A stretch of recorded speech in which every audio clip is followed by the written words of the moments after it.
Hello प्यारे बच्चों, मेरा नाम Ajay Rathore, MBBS second year student. तो फाइनली नीट की एग्जाम को कुछ ही दिन बचे हैं, सिर्फ 6 दिन बचे हैं जो डिसाइड करने वाले कि तुम डॉक्टर बनने वाले हो या नहीं। ये वही वीक है जिसमें जो जिन बच्चों के 650, 660, 670 नंबर आ रहे हैं, अगर इस वीक में उन्होंने अगर गलती कर दी, अगर पढ़ने में मिस्टेक कर दिया, रिवीजन में मिस्टेक कर दिया, उनका माइंडसेट अगर गलत रहा, तो 300, 350 मार्क्स उनके स्कोर होने वाला है। और जिन बच्चों के ऐसा भी होता है जिनके 300, 350, 400, 500 आ रहे हैं, उनके 680, 690 तक जाते हैं। क्योंकि ये चमत्कारी वीक है, यही डिसाइड करता है कि तुम्हारा क्या स्कोर रहने वाला है, क्या तुम्हारी सीट मिल रही है कि नहीं, क्या तुम्हारा सिलेक्शन हो रहा है या नहीं।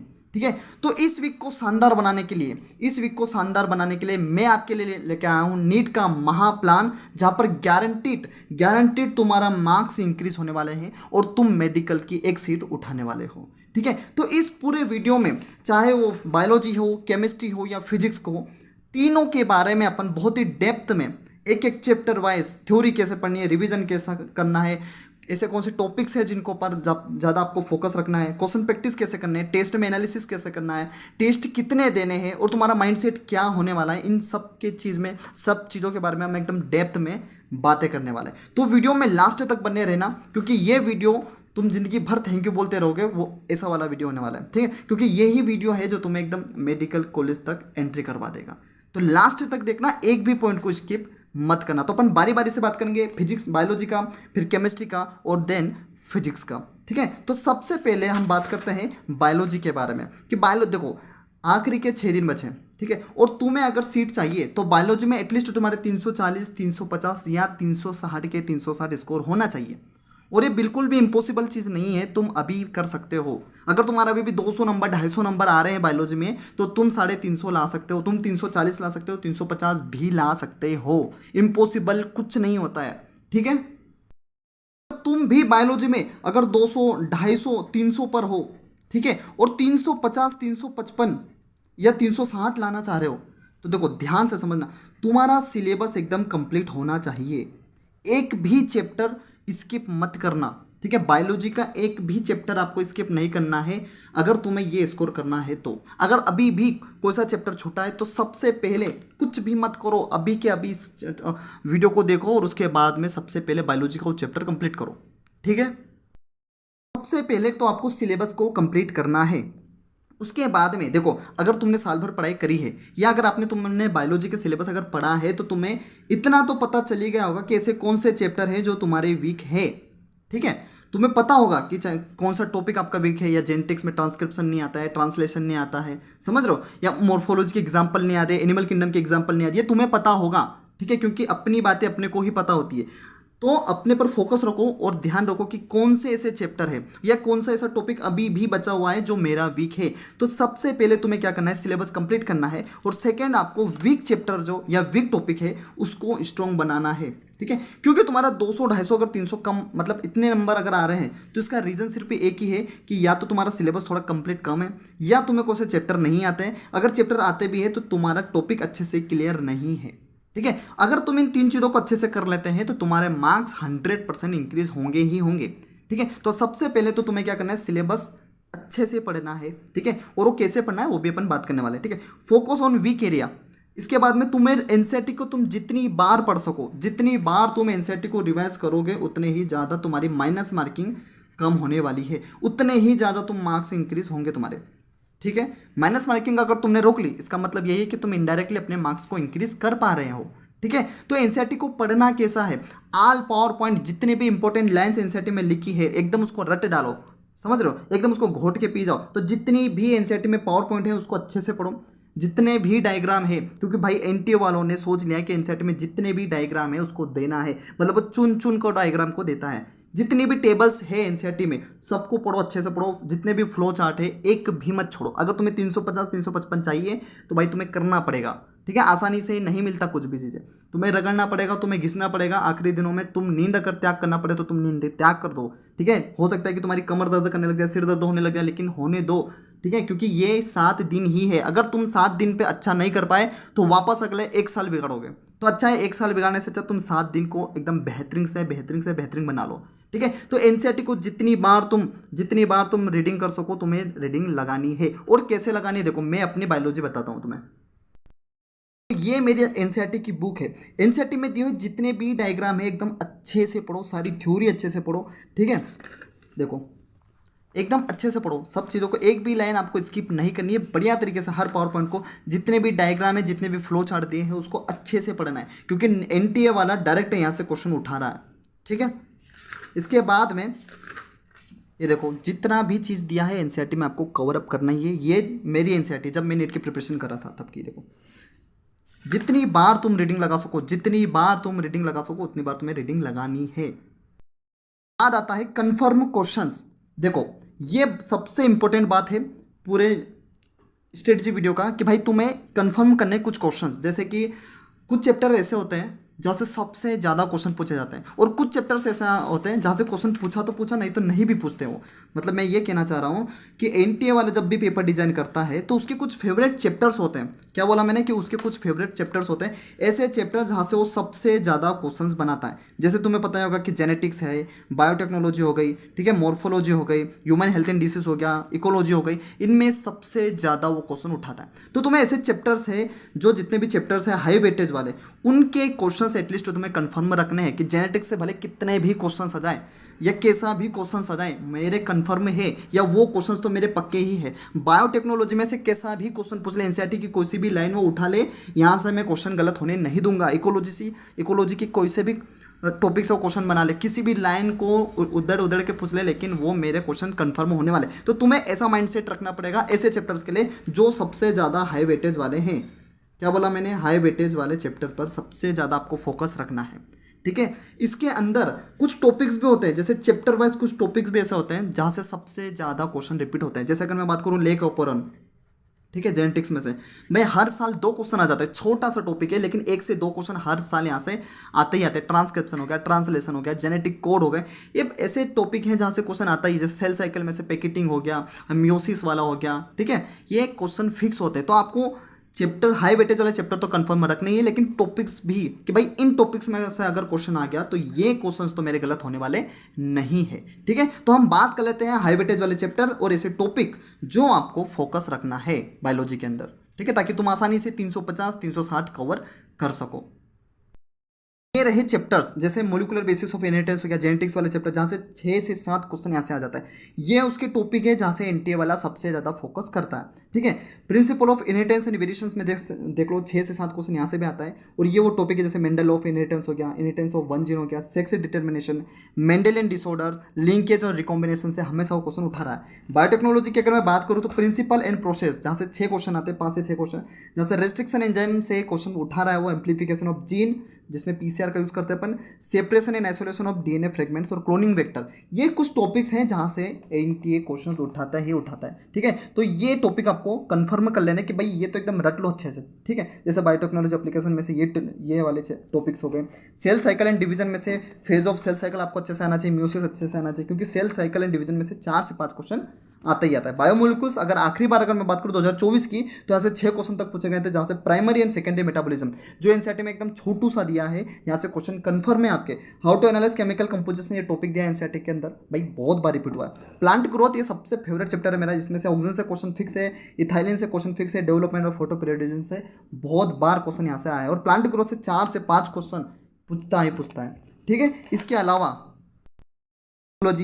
एनिमल किंगडम से कोडेड से क्वेश्चन आता है। ठीक है, ह्यूमन हेल्थ एंड डिसीज से 3 से 4 क्वेश्चन कंफर्म है, इसमें से यहाँ से क्वेश्चन आता है, इम्यूनिटी से क्वेश्चन आता है। ठीक है, ह्यूमन रिप्रोडक्शन में देख लेना भाई, cell and unit of life में वीडियो काफ़ी बड़ा हो जाएगा, इसलिए तुम डायरेक्ट स्क्रीनशॉट ले लो या इसकी मैं पीडीएफ दे दूंगा। ठीक है, इसके अलावा ये देखो, ये प्लांट किंगडम में से एल्गी से क्वेश्चन आता है, टेरिडोफाइट, जिम्नोस्पर्म, लिवरवर्ट से, breathing and exchange of gas, locomotion से, भाई लोकोमोशन एंड मूवमेंट से 3 क्वेश्चन फिक्स हैं यहाँ के, 3 क्वेश्चन फिक्स है, लिख लो इस बात को।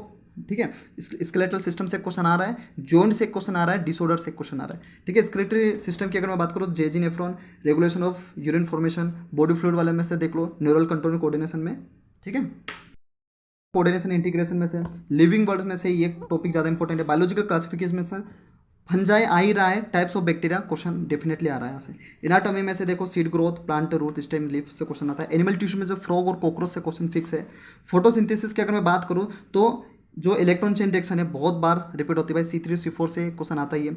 रेस्पिरेशन इन प्लांट में ग्लाइकोलाइसिस, क्रेब्स साइकिल, ETS बहुत ज़्यादा इंपॉर्टेंट है। हेल्थ में से देख लो, इवोल्यूशन देख लो, microbes in human welfare, organism and population, ecology और बायोडाइवर्सिटी। इकोलॉजी के चैप्टर जहाँ से 8 से 10 क्वेश्चन आ जाते हैं इकोलॉजी से ही, ठीक है। और इनमें से कौन से टॉपिक पे आपको फोकस रखना है, ये वो टॉपिक रहे। ओके, क्या करना है कि इन क्वेश्चंस को आपको कंफर्म रखना है, क्योंकि मैक्सिमम पूरा पेपर सिर्फ जो मैंने टॉपिक्स बताए इसी के इर्द गिर्द घूमने वाला है। तो इन टॉपिक्स को, इन क्वेश्चन को तो आपको फिक्स रखना ही है। इसके बाद जो सबसे ज़्यादा इंपॉर्टेंट आता है वो होता है टेस्ट और उसका एनालिसिस। अब तुम्हें क्या करना है, रेगुलर, अब देखो 6 दिन बचे भाई साहब, 6 दिन तुम्हें रेगुलर टेस्ट देना है। एक भी दिन टेस्ट स्किप मत करो, डेली टेस्ट लगाना है, ठीक है। अब मैं क्यों बोल रहा हूँ, देखो 6 दिन बचे, अगर तुम 2 टेस्ट भी सोल्व करते हो बायोलॉजी के अंदर, 2 से 3, क्योंकि देखो बायोलॉजी तो थ्योरी है, न्यूमेरिकल्स तो यहाँ आती नहीं, तो तुम 2 से 3 4 क्वेश्चन पेपर भी लगा सकते हो। लेकिन अगर मिनिमम अगर अपन 2 भी माने तो 6 दिन में देखो एक में 100 क्वेश्चन आ रहे, ठीक है। पहले 100 क्वेश्चन आते थे, ये एटलीस्ट 90 तो आता ही अपने, ठीक है। तो 6 दिन में एटलीस्ट ये 1200 क्वेश्चन जाते हैं अपने। कितने, 1200 क्वेश्चन, वो भी NCERT बेस्ड, क्योंकि PYQ पूरा NCERT बेस्ड है। तो 1200 क्वेश्चन की प्रैक्टिस आपकी हो जाएगी 6 दिन के अंदर। तो आपको डेली क्वेश्चन प्रैक्टिस तो लगाना ही लगाना है। अब इसका फ़ायदा क्या होगा, तुम जैसे ही टेस्ट लगाओगे, ठीक है, तुम जैसे ही टेस्ट लगाओगे, तुम्हारे भले कितने भी मार्क्स आए, देखो टेस्ट के नंबर डिसाइड नहीं करने वाले कि तुम्हारे कितने नंबर आने वाले, क्योंकि टेस्ट में जितने भी नंबर आ रहे हैं, ठीक है, उससे ज़्यादा ही नंबर देखने को मिलते हैं मैक्सिमम केस में, ठीक है। मैक्सिमम टेस्ट से ज़्यादा ही नंबर तुम्हें देखने को मिलने वाले, क्योंकि मेरे भी टेस्ट में ज़्यादा नंबर नहीं आते थे, लेकिन मेन एग्जाम में काफ़ी हद तक इंक्रीज हुए, ठीक है। तो आपको टेस्ट में कितने भी मार्क्स है उस पर फोकस नहीं रखना है। फोकस उन चीज़ों पे रखना है कि भाई तुमने टेस्ट दिया, तुम्हारे नंबर कहाँ कटे, किस चैप्टर पे तुम्हारे नंबर कटे, किस टॉपिक पर तुम्हारे नंबर कटे। कुछ नहीं करना है, कुछ नहीं करना है। जैसे तुम्हें पता चला कि इस चैप्टर से मेरे क्वेश्चंस गलत हुए, उसी समय भाई उसी दिन तुम क्या करो, उस चैप्टर को खोलो, ठीक है, उस चैप्टर को खोलो, उसकी NCERT रीडिंग लगाओ, उसके जितने भी फ्लो चार्ट है, जितने भी PYQ अच्छे से सोल्व करो। वापस जितने भी तुम्हारे जो चैप्टर्स जहाँ से गलत हुए हैं उनको क्वेश्चंस को सोल्व करना है और वापस आगे बढ़ना है। फिर आपको टेस्ट लगाना है, जैसे टेस्ट लगाए फिर आपके मार्क्स आए, वो मार्क्स कितने भी आए, ठीक है, उसका एनालिसिस करो बढ़िया तरीके से, वापस एनालिसिस करो, तुम्हें पता चलेगा कि वापस कौन से चैप्टर में गड़बड़ी आ रही है। फिर क्वेश्चंस लगाओ, फिर चैप्टर्स देखो, फिर एनालिसिस करो, फिर टॉपिक्स को पढ़ो, फिर NCERT रीडिंग करो, फिर टेस्ट लगाओ। मतलब पढ़ना है, टेस्ट लगाना है, पढ़ना है, टेस्ट लगाना है। तुम कब 350 प्लस कर दोगे तुम्हें खुद को पता नहीं चलेगा, लेकिन 6 दिन एकदम भिड़ना पड़ेगा, लगातार पढ़ना पड़ेगा, मेहनत करना पड़ेगा। तुम्हारे पास मेहनत करने के अलावा कोई ऑप्शन नहीं है, नहीं है तुम्हारे पास कोई सा भी ऑप्शन। तो जैसा भी मैंने बताया है, एक एक चीज़ को आपको ध्यान में रखना है। 6 दिन बस अपने आप को त्याग कर दो भाई, तुम बायोलॉजी के अंदर 350, 355, 360 के 360 भी स्कोर कर सकते हो, ठीक है। अब बात करते हैं अपन केमिस्ट्री के बारे में। केमिस्ट्री में फिजिकल, ऑर्गेनिक और इनऑर्गेनिक कैसे पढ़ना है, किन चैप्टर्स पे ज़्यादा फोकस रखना है, और कैसे तुम फिजिकल केमिस्ट्री में सारे क्वेश्चन बनाओगे, कैसे ऑर्गेनिक में सारे क्वेश्चन कंफर्म करोगे, और इनऑर्गेनिक में कैसे सारे क्वेश्चन कंफर्म करोगे, इसके बारे में अपन चर्चा करने वाले हैं, ठीक है। केमिस्ट्री में सबसे पहले तो तुम्हें फिजिकल के जितने भी चैप्टर है, चाहे ऑर्गेनिक का भी और इनऑर्गेनिक के भी, तीनों के ही तुम्हें एक भी चैप्टर स्किप मत करो, ठीक है। और अगर हाँ करना भी है तो ऐसे चैप्टर करो जहाँ से क्वेश्चन एक आता है या तो नहीं आता है, ठीक है। और मेरे हिसाब से भाई मत करो, कुछ भी मत करो, क्योंकि NTA वालों का ज़्यादा भी भरोसा नहीं करना है, ठीक है। पर फिजिकल, ऑर्गेनिक और इनऑर्गेनिक में अगर अभी भी कोई सा चैप्टर छूटा है तो सबसे पहले उसको कंप्लीट करने में भिड़ जाओ, अगर तुम्हें 650 680 स्कोर करना है तो, ठीक है। एक भी चैप्टर स्किप मत करो। इसके बाद में तुम देखो कि भाई तुम्हें फिजिकल केमिस्ट्री में कहीं तुम फॉर्मूला तो नहीं भूल रहे हो, या फिजिकल केमिस्ट्री का ऐसा कोई सा चैप्टर है क्या जो तुम्हें टफ लग रहा है, चाहे ऑर्गेनिक का क्या है, तुम रिएक्शन तो नहीं भूल रहे हो, इनऑर्गेनिक में तुम कहीं ट्रेंड तो नहीं भूल रहे हो, तुम NCERT की कोई सी लाइन तो नहीं भूल रहे हो। तो तुम्हें उन चैप्टर्स को क्या करना है, एक बड़ी सी या एक पेज के अंदर या एक डायरी के अंदर आपको लिखते जाना है। अपनी वीकनेस को, क्या बोल दिया मैंने, अपनी वीकनेस को यहाँ पर मेंशन करो और उसको वॉल के ऊपर चिपका दो। केमिस्ट्री के अंदर अपनी वीकनेस को वॉल पे लिखो और उसको दीवार पे चिपका दो, ठीक है, ताकि तुम्हें बार बार वो दिखती रहे कि भाई ये चीज़ें मेरी वीक है, ये मेरी चीज़ें वीक है, और तुम उसको कंप्लीट करने में लग जाओ, ठीक है। तो सबसे पहले आपको क्या करना है, पूरा सिलेबस आपको कंप्लीट करना है। दूसरा, आपको वीकनेस पर फोकस रखना है, कैसे कौन से चैप्टर हैं जहाँ से मुझे नीट में तकलीफ आ जाएगी, जहाँ से मुझे 4 मई को तकलीफ आ जाएगी, ठीक है। तो ऐसे चैप्टर्स के ऊपर आपको फोकस रखना है। तो मैं आपके लिए लेके आया हूँ हाई वेटेज चैप्टर केमिस्ट्री के, ठीक है। क्या हाई वेटेज चैप्टर, इन चैप्टर्स को आपको कंफर्म रखना है। इन चैप्टर्स के क्वेश्चंस आपको बनने ही चाहिए। क्यों? क्योंकि मैं इन चैप्टर्स के टॉपिक लीक करने वाला हूँ। क्या बोल दिया मैंने? इन चैप्टर्स के मैं टॉपिक्स भी लीक करने वाला हूँ, जहाँ से इस बार क्वेश्चंस पेपर बनने वाला है। ठीक है, पूरा का पूरा केमिस्ट्री पेपर कहाँ से बनेगा इसके बारे में हम चर्चा करेंगे। तो अगर मैं इतनी सुविधा अगर तुम्हें दे रहा हूँ तो तुम्हारा भी फर्ज बनता है कि तुम जितने भी क्वेश्चंस उन टॉपिक से आ रहे हैं उन्हें तुम कंफर्म कर लो। अगर इतना कुछ करने के बाद में अगर तुम ये नहीं कर पा रहे हो भाई, तो मैं तुम्हें क्या ही बोलूँ। ठीक है, और आखिरी के 6 दिन बचे, या तो तुम कर लो या तो तुम अगले साल वापस अटेम्प्ट मारो, ये डिसीजन तुम्हारे ऊपर है। ठीक है, तो जितने भी केमिस्ट्री में हाई वेटेज वाले चैप्टर है उसको पहले अपन देख लेते हैं। चैप्टर्स के केमिस्ट्री के चैप्टर्स जो सबसे ज़्यादा जहाँ से क्वेश्चन बनते हैं, जैसे मोल कॉन्सेप्ट से 2 क्वेश्चन, यहाँ से 8 नंबर का आपको आता है। एटॉमिक स्ट्रक्चर से 3 क्वेश्चन, इक्विलिब्रियम से 3 से 4 क्वेश्चन, केमिकल बॉन्डिंग जो कि बहुत ज़्यादा इंपॉर्टेंट है 4 क्वेश्चन, पेरियोडिसिटी से 3 से 4 क्वेश्चन, थर्मोडायनेमिक्स। और ये देखो लो, आप देख लो। ठीक है, स्क्रीनशॉट ले लो या मैं टेलीग्राम पे इसको डाल दूंगा। ठीक है, कमेंट कर दो, टेलीग्राम में मैं इसको डाल दूंगा। इसके अलावा भी चैप्टर्स है। ठीक है, पूरी लिस्ट मैं आपको दे दूंगा। ये थे चैप्टर्स कि इनमें से कौन से चैप्टर्स हैं जहाँ से कितने क्वेश्चन बन रहे हैं, क्योंकि आपको पता होना चाहिए। कहीं तुम ऐसा तो नहीं हो रहा कि तुम ऐसे चैप्टर्स पर फोकस करो जहाँ से क्वेश्चंस कम आते हैं। ठीक है, तो ऐसी गलतियां नहीं करना है। बहुत सारे बच्चे क्या करते हैं कि जो चैप्टर्स जहाँ से क्वेश्चंस कम आते हैं उनके ऊपर 4 घंटे 5 घंटे से लगे हुए, बस ऐसा बिल्कुल भी गलती नहीं करनी। लास्ट टाइम में अगर टाइम देना ही है तो उन चैप्टर्स को दो जहाँ से सबसे ज़्यादा क्वेश्चन तुम्हारे आ रहे हैं। ठीक है, तो ये थे चैप्टर्स केमिस्ट्री के जहाँ से सबसे ज़्यादा क्वेश्चन आ रहे हैं। अब टॉपिक्स अपन देख लेते हैं।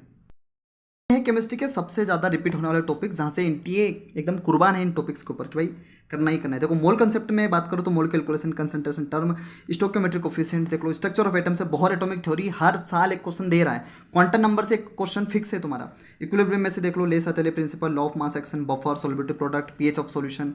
थर्मोडायनेमिक्स में देख लो thermodynamic process, enthalpy, entropy change, work done, del G से क्वेश्चन आ ही रहा है।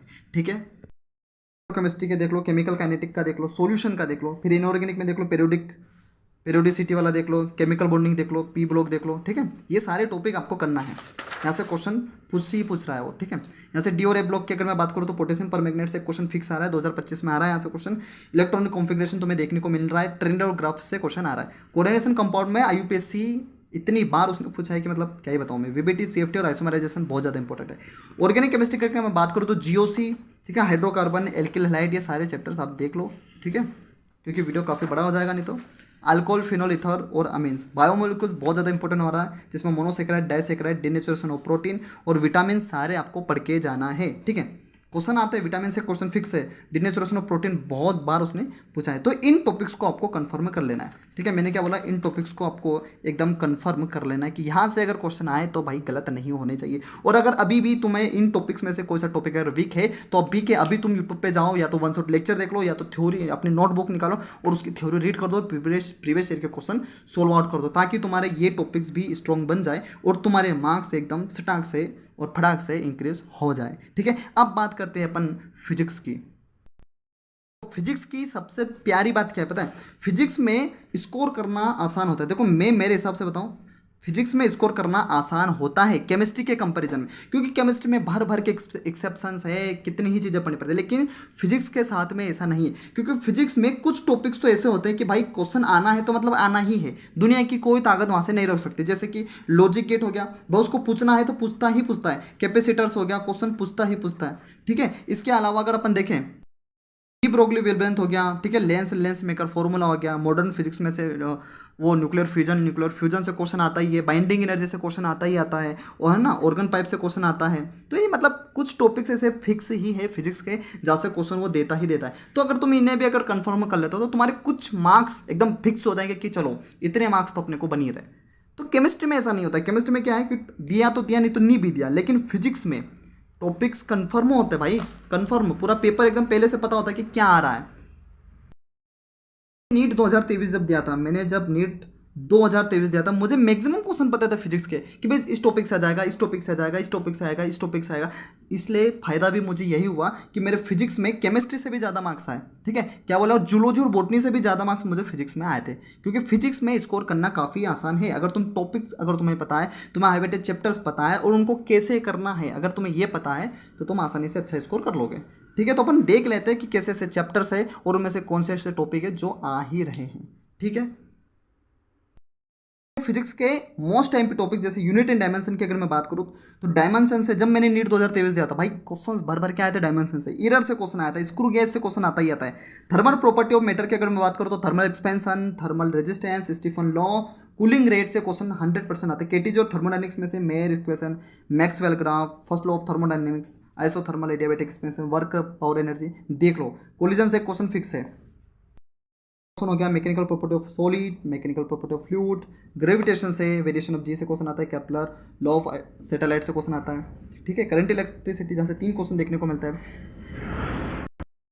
इन टॉपिक से वो बनाता है। ठीक है, इसके अलावा ऐसे बहुत छोटे छोटे चैप्टर हैं और इनमें से यहाँ से एलसीआर से आता ही आता है क्वेश्चन, ट्रांसफॉर्मेशन बहुत बार आता है, लेंस लो डेफिनेटली क्वेश्चन फिक्स है। ऑप्टिक्स में से देख लो लेंस मार्कर फॉर्मूला, प्रिज्म में से भर भर के क्वेश्चन आते हैं, माइक्रोस्कोप और टेलीस्कोप से क्वेश्चन आते हैं, वे ऑप्टिक्स में से वाईडीएससी भाई फिक्स है, वाईडीएससी से क्वेश्चन आ रहा है, तुम लिख लो अभी के अभी। पोलराइजेशन से मॉडर्न फिजिक्स में से ये क्वेश्चन आप करके जाना। इसके अलावा भी जो चैप्टर है मैं टेलीग्राम पे डाल दूंगा उसके टॉपिक्स। ठीक है, मतलब इतना है कि मैंने जितना बताया अगर तुम उतना भी कर लेते हो तो कोई भी ताकत तुम्हें मार्क्स इंक्रीज करने से नहीं रोक पाएगी भाई, नहीं रोक सकती, क्योंकि पूरा पेपर इसी के इर्द गिर्द घूमने वाला है पूरा पेपर। ठीक है, तो अभी भी टाइम है, 6 दिन बचे हैं। जितनी मेहनत तुम कर सको, जितना तुम अपने आप को रगड़ सको, जितनी तुम्हारी क्षमता है, जितनी तुम्हारी मेंटल फिजिकल हेल्थ की क्षमता है, तुम इतना लग जाओ। 6 दिन बचा लो या तो फिर 1 साल बिगाड़ लो, याद रखना मेरी इस बात को, और अभी के अभी भिड़ जाओ। इसके अलावा तुम्हें कुछ भी दिक्कत है, ठीक है, पढ़ाई में स्ट्रेस आ रहा है, डिमोटिवेटेड फील कर रहे हो, मार्क्स कम आ रहा है, फिजिक्स में कौन से चैप्टर में कमी आ रही है, केमिस्ट्री में कौन सा चैप्टर, या फिजिक्स में कुछ भी हो गया, बायोलॉजी में कुछ भी हो गया, भाई तुम्हें कमेंट सेक्शन सिर्फ तुम्हारे लिए बना है, सिर्फ तुम्हारे लिए बना है। तुम अभी के अभी मैसेज करो, ठीक है, उसका रिप्लाई भी तुम्हें मिलेगा। क्योंकि मैंने पता है तुम्हें, जब से मैं तुम्हारे एग्जाम नेट की एग्जाम पास में आ गए तब से मैं एमबीबीएस की क्लास भी बहुत कम अटेंड कर रहा हूँ। पूरा का पूरा सिर्फ तुम्हें बेस्ट से बेस्ट क्वालिटी देने की कोशिश कर रहा हूँ। ठीक है, इन 6 दिनों में जितना मैंने बताया उस हिसाब से पढ़ाई करो, तुम्हारे मार्क्स इंक्रीज होने वाले हैं और तुम मेडिकल कॉलेज में आने वाले हो। ठीक है, तो बढ़िया तरीके से पढ़ाई करो। All the best, bye.